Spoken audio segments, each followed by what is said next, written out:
muri yeZimbabwe tinokuchingamidzai zvekare kune chimwe chirongwa pano paZimFacebook Secrets and Confessions. Tadzoka zvekare nemamwe mamessages. Rekedzai tibva tapinda mumamessages edu atadzoka takakubatirai. Message yedu yekutanga yakamira sekudai so: hanzi mukomana makadii zvenyu, ndinokumbirawo kuti munge muchindiposterawo nyaya yangu makavigawo chitupa changu. Ininiwo ndainge ndimboriwo rana panguva iyo vanagono pavainge vachiri magavhena, ndipo pandainge ndiri rana. Ndakatanga zvakanaka mukoma, ndakati ndapedza kunyora O level ndikabva ndaona kuti sezvo zvechikoro zvainge zvisimo mandiri, ndikabva ndati pano ndoita zvekuita sei, ndikabva ndatoti pano zvava kutoda kutoti ndinge ndichingwarira. Ndipo pandakabva ndachizotanga kuita zveuchange money. Saka ndainge ndakapiwa mari namuchembere vangu uye zvekare madzisekuru angu ivo vainge vachiitawo zveuchange money. Saka ndainge ndava kushanda nanasekuru vangu, ndichishanda nanasekuru kudaro mukoma, ndipo apo pandakabva ndachizongoitawo laki ndikatanga kuwirirana nomumwe mufana uyu mukoma ainge achigara kuBorodale. Saka iye zveuchange money ainge achirida business iroro, but sezvo ainge akangokwirirawo kumadheudheu ainge asina chigandanzara chiya chinotodiwa kana kuri kunzi unenge uchiita zvechichange money. Saka akabva anditi ainge achida kuti tinge tichiita partnership iyoyo ndiko kupinda kwandakaita, uye zvekare that is when my case started. Zvakaitika ipapo mukomanashi takati tawirirana paya ndokubva tachizotanga business redu. Saka inini basa rangu rainge riri rekuti ndaifanira kuti ndige ndichingohasela chete mustreet, then iye ndiye ainge aine mabusiness connections through mudhara wake. Saka mudhara wake vainge vatori a big runner, because vanhu vazhinji vamunoona vachiita mari munyika yedu it is because unenge uri rana. Kana uchida kukasika wapfuma ukangozemberana nemadhara chete, ukangoita rana wemadhara, ziva kuti watofa nemari. In one day unokwanisa kuita kana profit ye1,000,000 chaiyo, kutogara uine $1,000,000 US mumba mako, but as long as usina ma-connections ekuti unokwanisa kuita rana wekuti kana ukanzi mudzimai wangu ari kuda chakati kuDubai mfana, mhanya unonditengera chakati kuDubai, haufi wakaita mari. Unofana kutoti ungochitozemberana nemashefu kana uchida kudya mari, noti kungoshora nekungoshoropodza chete. Saka iye mudhara wake he was just a runner, but vaita sekunge vane mabusiness. Saka vaiwanza kuenda kunana China, vachienda kunyika dzakasiyana siyana, vachienda vachinotenga zvinenge zvichifanira kuti zvinge zvichizotengwa. Saka akabva achizondiintroducewo muchigame. Saka iye ainge ava rana wevana vemadhara avo vainge vachiita kuti baba vake vange vachivafambisira mabusinesses avo mamwe anenge ari kunze kwenyika, kana kuine kunenge kuchida kunoregistewa kambani, mudhara wake ndiye ainge achitumwa. Saka vana ava vemadhara ndo vainge vaine mari dzavo dzavainge vainadzo, dzavainge vachida kuti vange vachizotenderedza. But kana ndichiti mari dzavo, it does not mean kuti dzinenge dziri mari dzecorruption, because ndo dambudziko redu maZimbabweni. Chose chinoitika munyika tinobva tafungidzira kuti inenge iri corruption. Saka dzinenge dziri mari dzekuti zvimwe kuda vanenge vapiwa nevabereki vavo, sevanhuwo vanenge vakakurirawo mumari. Anokwanisa kungonzi $20,000 US, unofanira kuti unge uchiita ABC ne$20,000 US, sezvo vanenge vari vana vemadhara. Saka mari idzodzo ndo dzavainge vachida kuti vange vachitenderedza, nekuti ivowo vanenge vaine magirlfriends avo anenge ari expensive. Saka vanenge vachida kutenderedza mari kuti dzingoramba dzichingoseculator. Saka ndipo apo pavaibva vachizopa mufana uyo wandainge ndava kushanda naye, aikwanisa kupiwa kana 50k ovanzi mufana endesa mari iyi pamarket, woitenderedza then tichazokupawo kati yako. Saka taipusha mari mukomanashi aitouya nemari. Of course aisazouya nayo yose iri 50k, but aikwanisa kundipa mari yaanenge andipa. Mari iyoyo ndobva ndachizoitenderedza. Mushure mekunge ndaitenderedza mari iyoyo, ndaifanira kuti ndinge ndichizomupa imwe, iyo obva andipa imwe. Saka profit yataizovaitira madhara yainge iri profit yakawandisa, plus kupusha mukomanashi tainge tiri vanhu vekuti tainge tichitopusha zvekutodaro. Saka akabva achizonditi paige paide umwe mwana wachef uyo ainge achida kusangana neni because ndainge ndamuitira mari mufana iyeye, ndakamuitira mari yakawandisa mukomanashi, saka ainge achida kundiona. Ndakabva ndachizoenda kuBorodale. It was my first time I can say kutoenda kuBorodale. Ndokubva tachizosvika pamba pachef mukomanashi. Security yainge iripo, painge paine imwe security yainge ichitotyisa, saka akabva achizouya ndokubva tachizotanga kutaura tose. Akabva ati oh, so this is the man that has been making money for me. Ndikabva ndati hongu chef ndini. Akabva anditi he just wanted to thank me. Akabva andipa mari, akandipa 5k mukoma. Akabva anditi thank you so much for pushing the deals for me. Kana ukangoramba uri munhu ari honest, ndoda kuti ndige ndichizokupinza mune mamwe madhiri ekuti uchaita mupfumi, uchaita mbinga ichazivikanwa nenyika yose. I was so grateful and I was thankful. Mukoma Nashi ipapo ndakatotanga kutochema, kutobuditsa misodzi. Akandibvunza kuti ko uri kuchemei? Ndikabva ndamuudza kuti mukupenyu hwangu ndainge ndisina kana kumbogara ndakafungidzirawo kuti Mwari vangazondizarurira nzira dzangu nemutoo iwoyo, because ndaingozviudza kuti upenyu hwangu hwandichararama huchangova hungori upenyu hwekungoti ndinenge ndichingoitawo upenyu hwekungotsanzidzira. And I was so grateful. Akabva ati no, it is okay. Ainge akatotumwawo naMwari kuti ange achizotondiropafadza nemari nekundibatsira, uye zvekare ainge akafadzwa nekushanda kwose kwandainge ndichiita, nekuti mamwe marana vaiti kana vakabatiswa ingava iri 5,000, wabatiswa 5,000 US wobva watotiza nika 5,000, apa munhu anenge achida kuzotokubatisa mari inosvika kumamillion, even more than million. Saka ipapo ndainge ndava kudhila directly, because mufana ainge akandipinza mumadeals ainge ava kufanira kuti ange achienda kuDubai, ndiko kwaainge ava kufanira kuti ange achienda kunovhura mamwe mabhizinesi emachef ikoko. Saka vainge vava kuda kuti inini ndige ndichidhila navo directly as they run. Saka mukomanashi ndakatanga kubatiswa mari. Dzimwe nguva ndaidedera mukomanashi, because ndaiti ndapiwa mari ndobva ndaudzwa kuti mari iyi yatakupa it is $100,000 mukoma, $100,000. Apa ndainge ndava kugara somewhere kwainge kuine security. Pamba pandainge ndichigara mukomanashi, pagate paigara pakapaka maCID each and every day.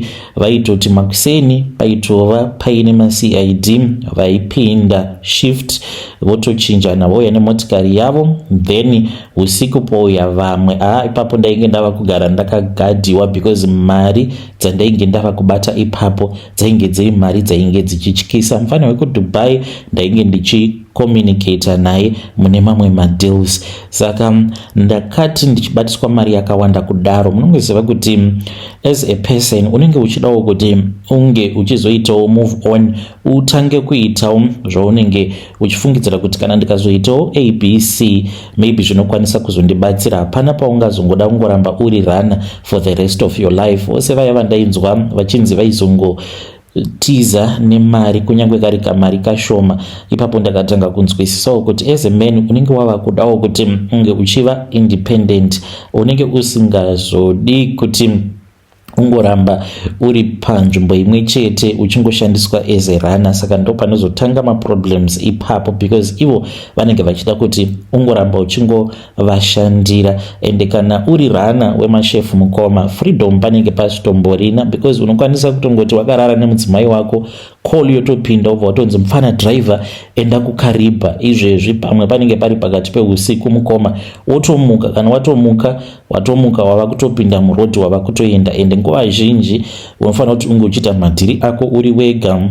Mukadzi haufaniri kuti unge uchifamba naye. Saka vamwe vakadzi vatinenge tigere navo vanenge vaine shanje mukomanashi. Of course anenge achizviziva kuti mari iri kubva kupi, but zvimwe zvacho anenge asingazvinzwisisi. Saka ipapo ndakabva ndacalculata tsoro dzangu, ndikabva ndati pano kuti tsoro dzangu dzinge dzichibuda kuti ndige ndichikwanisa kuita independent, I am supposed to look for another way yekuti ndinge ndichiita mari in my own way ndisingaitiswi mari nemashefu. Ndikabva ndati sezvo mari idzi, because ndainge ndiine kaleja kangu, ndaiti kana kukauya mari yandinenge ndichinzi mufana unofanira kuti ungochengeta mari iyi, mukomanashi ndaibva ndatora mari iya. Mushure mekunge ndatora mari ndobva ndaverenga mari iyoyo, ndobva ndachizonyora mubhuku mangu. Ndainge nditori nemushini unoverenga mari because mari idzi dzaiuya dzakawanda, saka ndaibva ndanyora muleja kuti mari yaunzwa kana kuri kunzi inenge iri 200k ndeya boss Ningi, kana kwauya mari yakati ndeya boss Ningi. Saka I then noticed one day, ndakati ndakagara zvangu ndiri muoffice mangu when I was going through the books ndichida kuona kuti tumakati twangu zvinhu zvainge zvakamira sei. That was when I discovered kuti mamwe maboss vaikwanisa kuti kana mari ikauya kwandiri yaikwanisa kugara maybe for about 3 months ndiine mari. Saka after 3 months ndopa vaibva vachizoya kuzotora mari dzavo 3-4 months. Saka ndakabva ndaona kuti pa 3 months idzodzo kana kuri kunzi ndinge ndabatiswa 200k, how about I hustle, ndopusha mari, then kana ndapusha mari painozonzi inenge ichidiwa ndobva ndachizodzosera mari panzvimbo. Mukomanashi ndakaona kuti zvainge zvitori zvinhu zvainge zvitoripo zvaitokwanisa kutondibatsira. Saka ipapo ndo zvandakazotanga kuita. Mukomanashi ndainge ndava kupota ndichitora mari, ndaikwanisa kutora 10k. Mushure mekunge ndatora 10k then ndobva ndotenderedza mari, ndobva ndasarawo ndiine something. Ndakatoona kuti ipapo ndainge ndava kunyatsokupusha mari ende bhegi rainge ravapo. Ndakaita mari zvekuti mukomanashi nemukadzi wandainge ndichigara naye panguva iyoyo taiti kana tichienda kuvacation taitofamba kana neprivate jet, but upenyu hwangu inini ndainge ndichingoda life yainge iri life inenge iri private, ndisingafariri zvesocial media.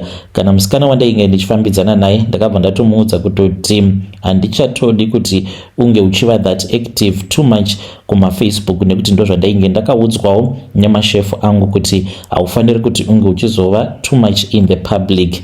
Saka mukomanashi taitofamba nemaprivate jet tichitoenda kwatinenge tichitoenda, kana tikada kuenda kumavacation totoenda tichidya mari. Asi mukomanashi pakazongoitikawo problem, ndakati ndapinda mune mamwe madeals, ndakapinda mune rimwe dhiri mukomanashi. Saka dhiri iri raifanira kuti ringe richizondidzosera mari zvekuti ipapo ndikadai ndakaita kana billionaire, because kune project rainge riripo. Saka project iri rainge riri reEzim, kwainge kuine magasi aifanira kuti ange achizopota achiendeswa kuEzim, zvainge zviri zvine tenda mukati. Saka painge pachidiwa mari kuti ndinge ndichikwanisa kuzobata tenda iroro. So mukomanachi ndakaburitsa mari. Apa mari yandakaburitsa yainge isiri mari yangu. Mukoma unenge uchifungidzirawo kuti ndapinda but usingatozivi kutoti wava kutoda kutovharwa.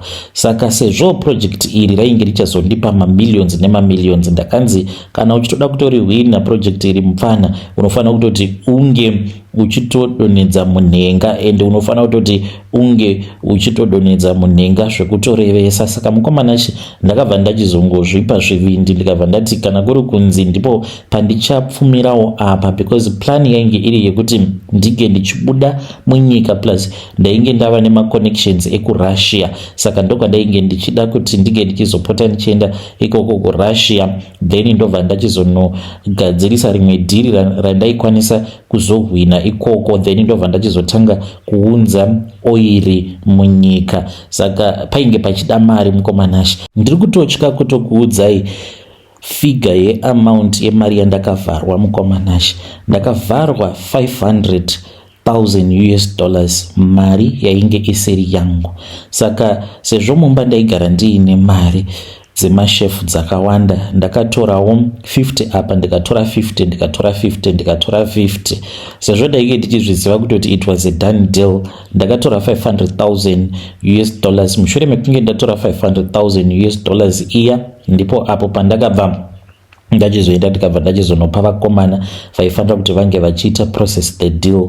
Mukoma, sezvo project iri rainge richifanira kuti ringe richizobuda maziko mari akawanda, saka pane vamwewo avo vakazozviziva kuti kwaita tenda mukomanashe zvekuda kuzoziva kuti isu vamwe tainge takabuditsa mari vainge vasina kana basa nazvo, pakabva pachizongoshandiswa hukuru, isu vamwe ndokubva tavharirwa panze.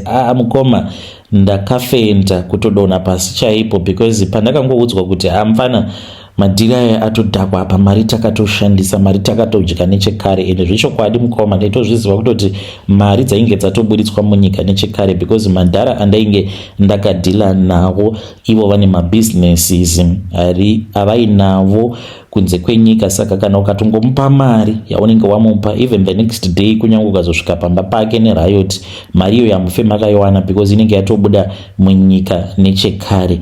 I collapsed mukomanashe ipapo pandakaudzwa kutoti zvinhu zvainge zvatodhakwa. Apa remember kuti ndaingogara ndakaiswa ziso pandiri, pamba pangu paingogara paine CID nguva dzose, zvekuti kutiza painge pasitomborina kana mukana wekuti ndaikwanisa kutiza. The last person that I could go to was mufana uya ainge akaenda kuDubai. Akangonditi, ndakakuudza kuti mari dzevanhu vakuru hadzidyiwi, mari dzevanhu vakuru hadzitenderedzwi, unofanira kuti unge uchitenderedza yako profit. Ndikabva ndati I thought kuti I am going to make it, because ndainge ndaneta nekuita zveurana. Akabva anditi, ndakakuudza, this is the number one rule that my father told me that I told you, kuti unodya yako profit. Kana ukapiwa 1 million, kana kuri kunzi pa 1 million iyoyo profit yako kana iri 5,000, be grateful, because hakuna vamwe vanhu vari kuwana mari yakawanda kudaro munyika. Be grateful. Saka mukomanashe ndakatoona kuti from him there was no help that I was going to get, because akanditi 500,000 it's a lot. I cannot promise you where can I get 500,000 US dollars, because mari iyi ndaitoziva kutoti yaitofanira kutoti inge ichitogara itori panzvimbo, inge ichitowanikwa nekukasika. Otherwise mashefu vaizoti kana vava kuda mari dzavo, then I found out kuti mari handina. Saka mistake yandakazoita mukomanashe ndeyekuti ndakabva ndati pano kutoti ndinge ndichitokwanisa kutoita madhiri, ndava kutotenderedza mari. Ndakabva ndatora 200,000 mukoma, ndatora 200,000 US dollars ndokubva ndatenderedza mari. But ipapa handizivi kuti midzimu yekwashumba yainge yafunga kuti zvinge zvichizoita sei, because vakabva vandifuratira mukoma. Ndakati ndabuda ipapa I think kuti ndakarohwa sheti chete, because ndakabuda ndiine mari mukoma, ndakabhagurirwa mari iyoyo. Ndakatongokaruka patosvika vakomana vainge vaine pfuti, but vakomana ivavo I think kuti vainge vari masoja chete. Mukoma, ndakabirwa mari nemaganas, yakaenda 200k mukomanashe. Ndakachema ende vanhu vakashaya kuziva kuti ndiri kuchemei. Ndakabva ndachizobuda munyika. Ipapo pandakabuda munyika ndainge ndava kutofunga kutoti ndinge ndichitiza, ndinge ndichienda kuDubai. Saka ndakaenda kumba kwemufana uya kuDubai ndichitsvaka help, but to raise such money apa 200k kuti ndinge ndichitaura nezvayo, ndainge ndava kusakwanisa kuti ndinge ndichitaura nezvayo. Ainge achingoziva yainge iri 500k. Saka akabva achizonditi he was going to try and raise money, but it was going to be very difficult. Akabva ati unless kana uchida kusmagula madiamonds, ndonguva yemadiamonds. Akanditi if you are able to smuggle madiamonds maybe 3-4 times unokwanisa kuraisa mari. But mukomanashe ndakazotya kuti ndinge ndichiita izvozvo. Akabva anditi mudhara wake vaigara vachienda naye kuGhana, kune imwe n'anga yavo yekuGhana, kuitira kuti vasazobirwa mari. Akabva ati tinokwanisa kuenda kuGhana, then tobva taona kuti hapana here zvavanokwanisa kukupa. Saka takabva tachizoenda kuGhana kuitira kuti mashefu kana vakazonzwa kuti mari ndakavharwa mari, but I am in the process of recovering the money, vasazondiuraya kana kundiita something, vange vachingonzwisisa nyaya yangu kuti ndainge ndichida kutsvaka. Ende kana uchida kutsvaka, mukutsvaka munowanikwa zvakawanda, unosanganawo nezvakawanda. Saka ipapo mukomanashe ndipo pandakabva ndachizoenda nemufana uya kuGhana. Takati taenda kuGhana mukoma, tasvikako kumba kweng'anga yacho ndopa ndakabva ndachizotanga kubatsirwa, ndikabva ndachizosimbiswa, ndikabva ndachizoiswa mucoffin, ndakabva ndachizopiwa imwe tsvimbo iyo yandakanzi tsvimbo iyoyo ndaifanira kuti ndinge ndichizodzoka nayo kuZimbabwe. Then from Ghana I flew to South Africa, ndikabva ndachizouya kuHarare. Saka ndakati ndichisvika pamba mukoma, call ichitopinda kubva kune vamwe chef, vakabva vandiudza kuti in 2 weeks time ndaifanira kuti ndige ndichirongedza mari because vainge vaine property yavo yavainge vachida kuti vange vachitenga. Mukomanashi ipapo pavakandiudza kuti in 2 weeks time vainge vaine property yavainge vachida kutenga kuUK. Ndakadikitira mukomanashi ndiri pacall ndichitaura navo, ndaingobvuma hangu, asi ndainge ndichitoziva kutoti handina kana sent, ndakafarwa mari. Ndakatomboda kuvaudza but ndakatoona kutoti kana ndikataura zvakadaro ndinokwanisa kungoya ndikatorwa ndikanokandwa muacid because mari yacho inge yakawanda, ende vainge vachida kutengera imba iyoyo, vaida kutengera umwe mukadzi uyo wavainge vakamitisa, wavainge vava kuda kuti ange achibuda munyika. Zvino kuti vange vachizodisappointa munhu wavo, ndakatoona kuti vanozotopedzera shungu dzose pandiri. Mukoma ndakabva ndati it's okay, in 2 weeks time let me sort out my books, then in 2 weeks time I will give you. Apa ndichitoziva kutoti apatomborina kana mari, ende mari ndainge ndisitomborina. Saka usiku ndakati ndakarara mukomanashi, ndopa ndakaona nyoka yakauya kwandiri. Nyoka iyi mukoma yainge itori cobra. Yakati yauya kwandiri ikabva yachizokwira pamubhedha, yakabva yatanga kutaura neni. Yakatanga ichataura neni nechimwe chirudzi chandisina kunzwisisa. Later on I discovered kuti yainge ichitaura neni nechiFrench.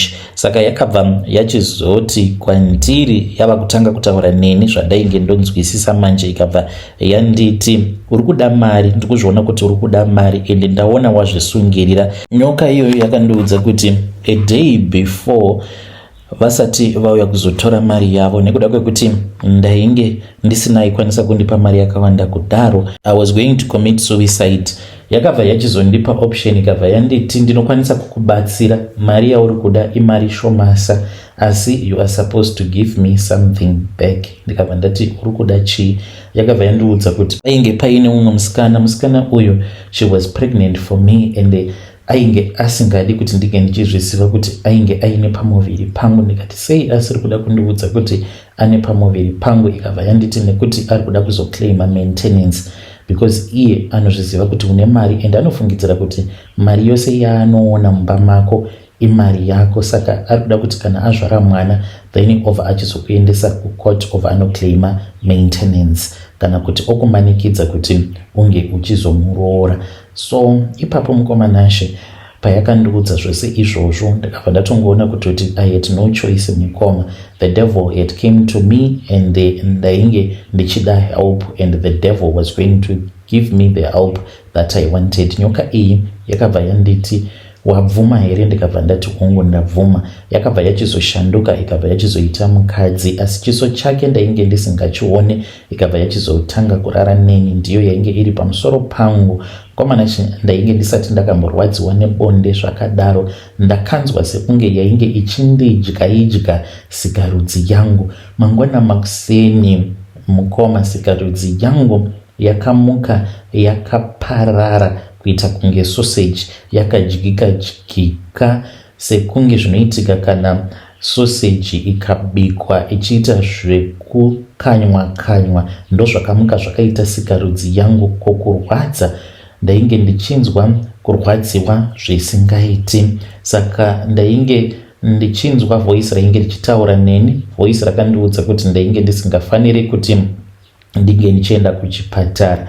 Ndaiti kana ndikaenda kunorasa mvura mukoma, ndairasa hangu mvura, but pain yandainge ndichinzwa because nepainge pachibuda neweti yacho ndainge ndisingatombopaoni. Chandaingonzwa yenge ingori pain chete. Saka ndakazoita mazuva 3 mukoma ndichirwadziwa, ndichirarama ndiri mukati mepain.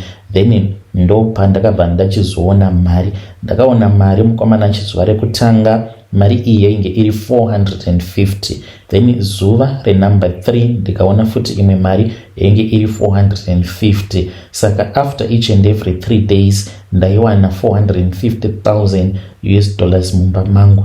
Ndokutotanga kutoita mari. Ndakabva ndachizotanga kutaura nemashefu ndikabva ndati ndainge ndava kuda kuedza zvimwe. Ndopandakatanga kuitawo zvangu mukomana ndikaregedza kuita zveurana ndikabva ndachizotenga maproperties muDubai. Saka ndine nyoka yangu yandiinayo. Nyoka iyi yakaisa poison musikarudzi mangu. Ndine vakadzi vandinodanana navo but isu hatisisiri type dzekuti tinoswera tichitsvakana nevakadzi pamasocial media.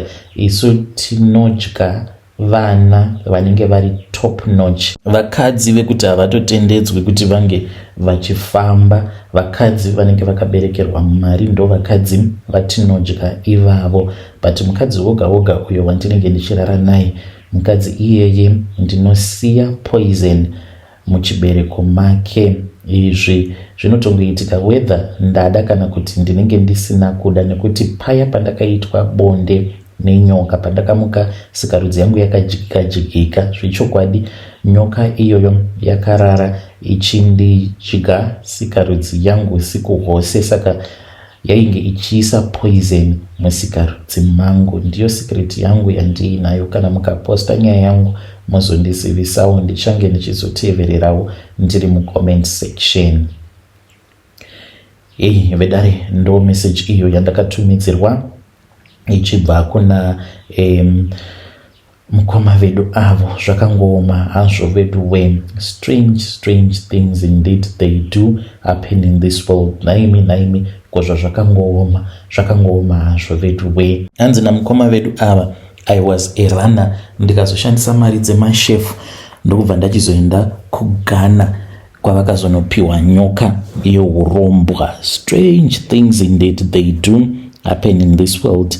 Hanzi kana uchida kupfuma usangoti pose paunenge uri nguva dzako unenge uchingoshora chete. Hanzi kana ukapinda muchigemu chacho unokwanisa kufa nemari. Hanzi unofanira kuti unge uchingobvuma kupusa. Ukanzi enda kuDubai uenda kuchimhanya, ukanzi enda kuChina mfana uenda kuChina uchimhanya. Hanzi kana ukaita izvozvo hanzi unofa nemari. Zvakangooma hazvo vedu we. Ngatizamei kuti tinge tichitaura navo mukoma vedu ava mucomment section. Hanzi tinodya vana vanenge vari top notch. Vamwe vana vekutoti hanzi havatotendedzwi kana kubuda panze nekuda kwerunako rwavo. Zvakangooma hazvo vedu we. Ngatisanganei zvekare mune zvimwe zvirongwa zvinotevera. Kana kuri kunzi you are single and searching, there is a link that is in the comment section. You can update your trends date and you can keep on swiping.